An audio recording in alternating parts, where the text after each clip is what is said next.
All right, I want to start with the top Republican in the House, House Minority Leader Kevin McCarthy. Welcome to the program. First of all, your quick reaction to the groundswell that's forming, it feels like, for President Biden to go away. Well, it's expected. We're watching week after week what is happening. And every day we get new information of the failure. And when the president does a press conference and tells the American public that it's safe to go to the airport, and with 30 minutes later, it's contradicted. And now a Washington Post story coming out where the Taliban said they would stay out of Kabul. But somebody in the administration told them, no, we only need the airport. And you're just reporting about missiles coming in. Why would we give Bagram up? The greatest fear is always, if you have one runway, if someone's able to hit that runway, it stops the ability of movement of people. Why would you remove the military before you removed the Americans? And how can we leave Americans behind?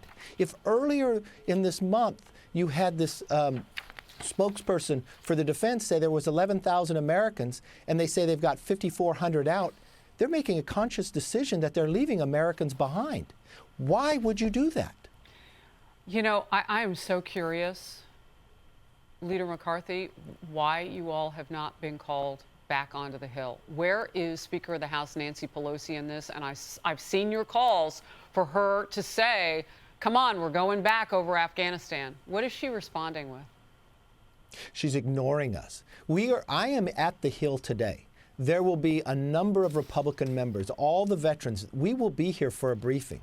We put on the floor, the Republicans, a bill to make the date not August 31st, but when the mission is complete, that all Americans have been removed. The Democrats all voted against it. Nancy Pelosi called us back in a special session, only to pass about $5 trillion, denying us the ability to have any oversight over Afghanistan. She supports the actions, what is taking place right now. We have a job and a responsibility as members of Congress of oversight of the executive branch. Why are we not back in getting the facts, but more importantly, focused on getting every American out? That should be the only thing we're talking about, and that's what our focus should be. You know, I went back through our brain room and I wanted to know what every Democrat has been saying about this. Senator Robert Menendez of New Jersey starts his remarks with, "in implementing this flawed plan," and then he goes on. Tom Malinowski of New Jersey, Democrat, says, if we leave August 31st, tomorrow, a random deadline we, not the Taliban, set, and we'll leave many people behind. Seth Moulton, former Democratic presidential candidate in the primary season of 2020, to say that today is anything short of a disaster would be dishonest. And this was on August 15th. Worse, it was avoidable. I mean, it's piling on from the left. So how sincere an action could you see out of that if you all got together on the Hill? You know what? If they're sincere about that, come to the Hill.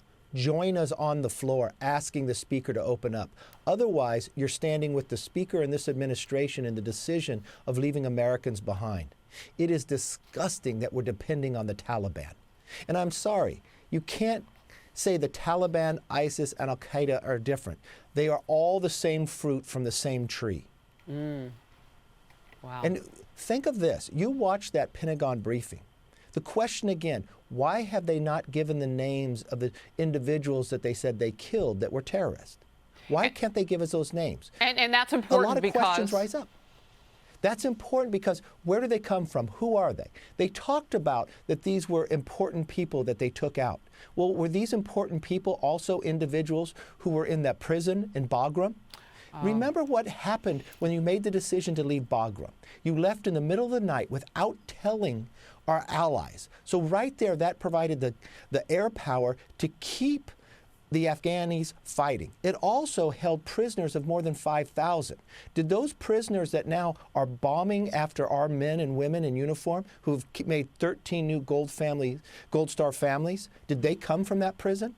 These decisions that have been made, this is the accountability that we need. This is why Congress should be in session. This is the information we should have. And wherever this information takes us, that's when we should take our action about people resigning and others. Because you now have an administration made up of individuals that brought us Syria that is now creating another Syria in the Middle East.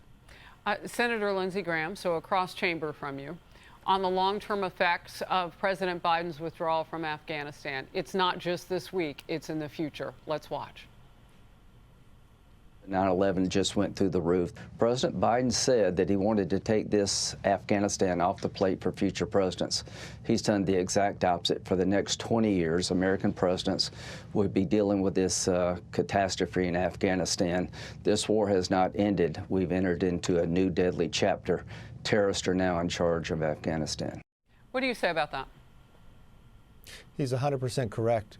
We stand just roughly 2 weeks before the 20th anniversary of 9/11. We are now less safe. The Taliban has more Black Hawk helicopters than Australia. We have weaponized them. We have lost over the horizon, as the Defense Department talks about, because we lost a military base that gave us the ability to see things into Russia, China, Pakistan, and others. We've watched China take this situation into Taiwan. We've watched Russia, when it comes to the Baltics or Eastern Europe, their ability to push further. This is not just what's going to happen next week. This is putting Americans in harm's way for decades. And now we have a president who also opened up our border. And this is a border that earlier this year that we have caught numerous people already on the terrorist watch list from Yemen. So when you release those prisoners out of Bagram, where do we think they want to come? I want to interject here real quickly, because I know you have strong thoughts on this. So the Daily Caller reporting that the Supreme Court just took a big step toward ending the border crisis. That's their headline, their take on it. But it has to do with the Supreme Court siding with President Joe Biden's administration in a crucial immigration issue. And it is along the border. What's happening with that, and how are we going to handle that situation? Well, this is the real challenge. Every crisis that has come before this administration, they have failed. Remember, the first crisis was the border. And how was it created? Not by legislation, but by executive order. On the moment he was sworn in, he stopped the wall. So we're paying people not to build the wall. He gave the option to allow people come into this country. We've had more than 1 million people come here illegally already. We have caught people on the terrorist watch list. Fentanyl has increased by more than 300%, so Americans are dying because of that. We watched the cartels become stronger throughout this border, more wealthy at the same time. And what did this president do? He first yelled at the press to say it was not a crisis. He then ignored it and then passed it off to the vice president, who would not tour it or go to it. Now we have a crisis in the Middle East, and the president gets asked a question 2 days before we're leaving and says, I will not answer questions about Afghanistan. He goes before the American public, and every bit of that we can no longer trust. And now we're finding out that somewhere beforehand they said they did not need Kabul, that the Taliban could enter it. How many Americans, and where did we ever think that an American president would make a decision knowingly leaving Americans behind? Yeah, you're doing a deal with the devil, and nothing in the Bible talks about the devil being reinstated, rehabilitated. There's always faith and always hope, but that's what's happened. I mean, the Taliban has openly said they want our death, and at the same time, we have to do this on the way out, according to the Biden administration, keep talking to them, basically negotiating with terrorists. They're not even getting our hostage free. You watch that State Department, you watch the Defense Department there talk about it.